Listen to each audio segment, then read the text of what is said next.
मेरा नाम करण है, उम्र 28 साल और मैं साउथ दिल्ली में रहता हूँ।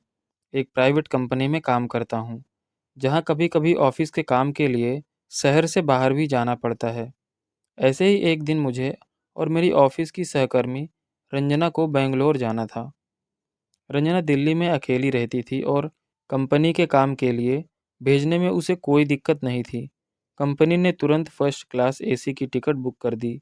फ्लाइट का भी ऑप्शन था, लेकिन रंजना को फ्लाइट से डर लगता था, इसीलिए ट्रेन से ही बेहतर विकल्प था।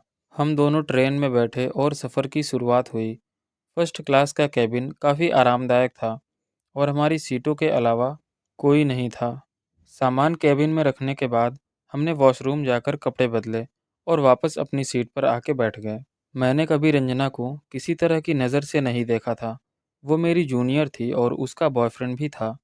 लेकिन जैसे जैसे सफ़र आगे बढ़ा, हमारी बातचीत निजी जीवन और पसंद नापसंद पर भी आने लगी। रंजना इस बार बहुत खूबसूरत लग रही थी। ब्लैक टी शर्ट और ग्रे कैपरी में उसका लुक काफ़ी आकर्षक था। मैंने नोटिस किया कि उसकी टी शर्ट के नीचे से कुछ भी नहीं था। उसकी नज़रों में सहज आत्मविश्वास और मासूमियत दोनों झलक रहे थे। वो बार बार मेरी तरफ देख रही थी। कुछ पल के बाद उसने पास रखी चादर अपने ऊपर डालते हुए कहा, बहुत ठंड लग रही है। मैं समझ गया कि वह मुझे इशारा कर रही थी कि वो सहज महसूस करना चाहती है। मैंने बैग से एक किताब निकाली और पढ़ने लगा, ताकि वातावरण सामान्य लगे। कुछ ही देर बाद रंजना मेरे पास आई और हंसते हुए बोली, ये वही किताब है ना जिसमें लड़का लड़की की कहानी है, लेकिन लड़की सिर्फ अपनी इच्छाओं के लिए उसे इस्तेमाल करती है। मैंने मुस्कुराते हुए कहा, हाँ, ये वही किताब है, पर ये थोड़ी बोल्ड है। और तुम ऐसी किताबें पढ़ती हो? रंजना बोली, हाँ, मुझे रोमांटिक और बोल्ड स्टोरीज पसंद हैं। पहले नहीं पढ़ती थी, लेकिन वरुण ने कई बार किताबें दी, तो अब आदत हो गई है। मैंने मौके का फ़ायदा उठाते हुए पूछा, तो क्या तुम और वरुण भी ऐसे बातें करते हो, या बस किताब तक ही सीमित है? रंजना ने हल्की मुस्कान देते हुए कहा, हम दोनों के बीच कोई सीमा नहीं है। बस एक चीज़ है, वो जल्दी में रहते हैं और मैं अक्सर अधूरी महसूस करती हूँ। मैंने कहा, सही है, जब तक दोनों तरफ से पूरा अनुभव ना हो, मज़ा नहीं आता। रंजना मेरी बात बीच में काटते हुए बोली, जानती हूँ, पर मैं उससे प्यार करती हूँ और छोड़ भी नहीं सकती। फिर भी कभी-कभी ऐसा लगता है कि मेरी कोई इच्छा अधूरी रह जाती है। मैंने कहा, तुम उससे बात करो, समझाने की कोशिश करो।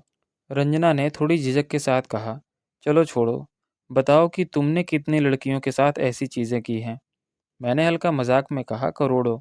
रंजना ने चिढ़ते हुए कहा, मजाक मत करो, सच बताओ। मैंने कहा, मैंने दो लड़कियों के साथ ऐसी चीज़ें की हैं, एक मेरी गर्लफ्रेंड और एक मेरी दोस्त। रंजना ने पूछा, तो अब भी करते हो या सिर्फ अतीत में? मैंने कहा, अब नहीं करता। दोस्त अमेरिका चली गई और गर्लफ्रेंड से ब्रेकअप हो गया। रंजना ने हंसते हुए पूछा, तो क्या तुम्हारी गर्लफ्रेंड तुम्हारे साथ संतुष्ट रहती थी? मैंने मुस्कुराते हुए कहा, उस दौरान वो थोड़ी डरती थी, लेकिन मैं धीरे धीरे हर चीज़ सिखा देता था। रंजना ने उत्सुकता जताते हुए पूछा, मतलब तुम हर चीज़ नियंत्रण में रखते थे? मैंने कहा, हाँ, लेकिन यह सब अनुभव और समझ पर निर्भर करता है। किसी भी रिश्ते में संयम और समझ ज़रूरी है। हमारी बातचीत धीरे धीरे और भी खुली होती गई। रंजना ने कुछ हिम्मत दिखाई और हम दोनों करीब आ गए। हमने अपने अनुभव और भावनाओं को साझा किया। ट्रेन की धीमी लहरों के बीच रंजना और मैं धीरे धीरे करीब आने लगे। केबिन में सिर्फ हम दोनों ही थे और हर पल की नज़रों में हल्की सी नमी और खेल खेल में टीजिंग थी। मैंने देखा कि रंजना की आंखों में कुछ और ही चमक थी, जैसे उसने अपनी सारी झिझक को एक तरफ रखा हो। उसने हौले से मेरी ओर हाथ बढ़ाया और मैं भी उसके हाथ को अपने हाथ में लेकर महसूस करने लगा। उसका भी स्पर्श कितना गर्म और उत्सुक था। तुम हमेशा ऐसे ही बोल्ड होते हो? उसने धीरे से मुझसे पूछा। उसकी आवाज़ में हल्की हिचक थी, पर क्यूरियोसिटी साफ दिख रही थी। मैंने हंसते हुए कहा, बस मौका और साथी का कॉम्बिनेशन सही होना चाहिए। वो हंसी और उसकी हंसी में एक शरारत और मासूमियत का मिश्रण था। मैंने धीरे धीरे उसकी कमर को अपनी तरफ खींचा। रंजना ने बिना विरोध किए मुझे अपने पास आने दिया। हमारी आंखें एक दूसरे से जुड़ी थी और शब्दों की जगह अब चुप्पियां और एहसास बोल रहे थे। उसने धीरे से कहा, लेकिन यहाँ ट्रेन में क्या लोग नहीं देखेंगे? मैंने मुस्कुराते हुए कहा, तुम चिंता मत करो, फर्स्ट क्लास है और कोई इंटरफेरेंस नहीं, बस हम हैं और ये पल। रंजना ने थोड़ी हिम्मत जुटाई और मेरा हाथ अपनी कमर से ऊपर घुमाते हुए मेरी तरफ खींचा।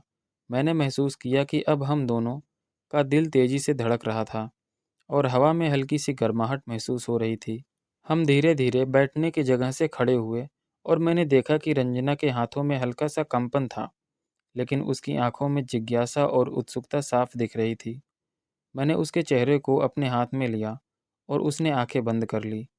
उसकी नर्म त्वचा को छूते हुए मैं उसके कान के पीछे से धीरे से बोला, "ये पल सिर्फ हमारा है,